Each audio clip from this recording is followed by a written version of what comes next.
Hi, I'm Dave Kahle.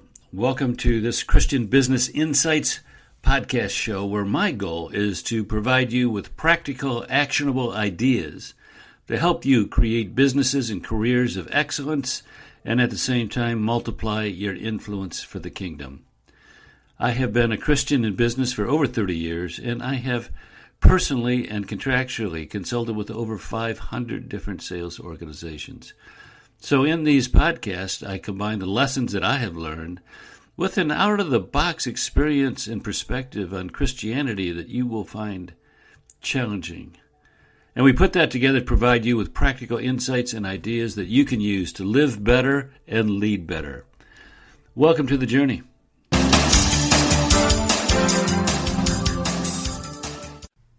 Hi, this is Dave. This morning I want to talk about Daniel. And I have developed 7 lessons for white-collar Christians from the life of Daniel. So, have you ever felt like you're living in a culture that is antagonistic towards your Christian faith? Well, I'm sure you have. I mean, many of us have. And while it may feel like we are all alone, God provided the story of Daniel as an encouragement and as a game plan for all of us. So let's examine how the life of Daniel presents a model for us all. 7 lessons. Here's the first. He was living in a culture. He was living in a culture that opposed his faith. You recall that the Babylonians had destroyed Jerusalem, and they captured many of the Hebrews and brought them into Babylon. It was the famous Babylon captivity. Daniel found himself there in what I think in today's terms would be called a management training program for the king of the Babylonians. He was in a foreign environment, far from his native Jerusalem, and in a culture where his Jewish beliefs were opposed. I think his story provides a guideline for those of us who find ourselves in an environment which, to some degree, is antagonistic towards our Christian faith. But Daniel did well in the position he was given. You may recall that Daniel and his associates became excellent in their studies and later in their performance on the job. And as a result, they were recognized by the king and given positions of greater responsibility. This sequence of events illustrates a biblical principle. You may recall the parable of the talents, in which the servants who increased the master's worldly wealth were rewarded with a closer relationship with the master and a larger area of responsibility. And think of Joseph, who was so good at what he did that he was made the head of what may have been the largest business entity in the world at that time, and that was Pharaoh's grain buying, storing, and distribution business. So there is a lesson here. When you do excellent in your work, you are given greater influence and greater responsibility. And we've seen it with Joseph, we've seen it with Daniel. We've seen it in the parable of the talents. Here's number 3. So lesson number 3, his excellence in the king's service brought with him influence with the king.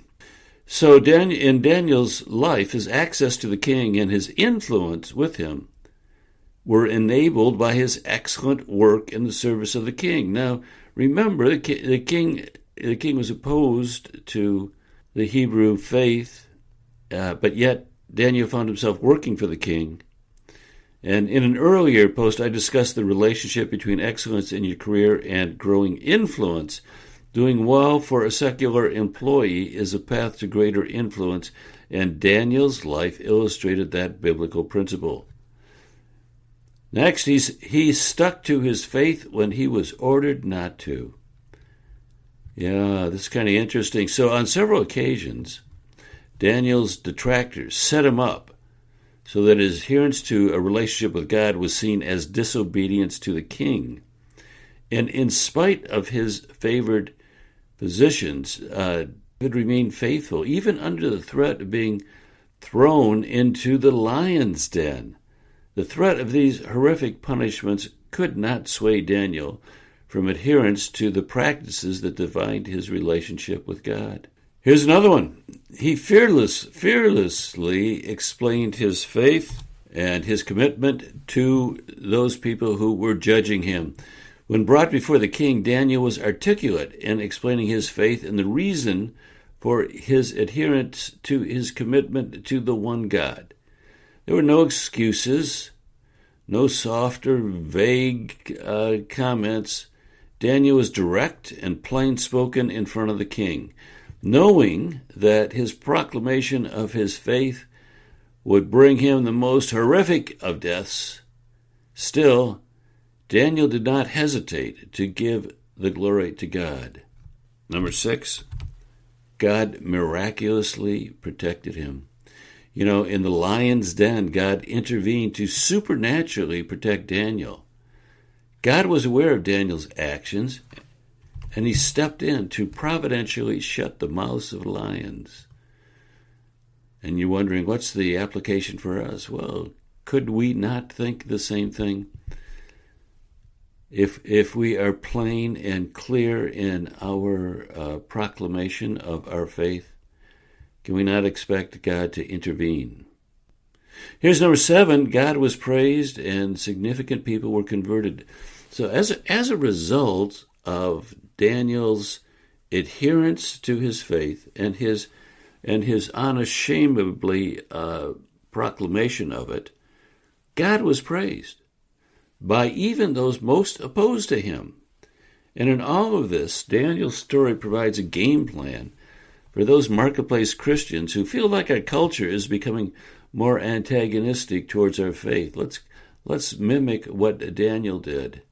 He's there as an example for all of us. All right?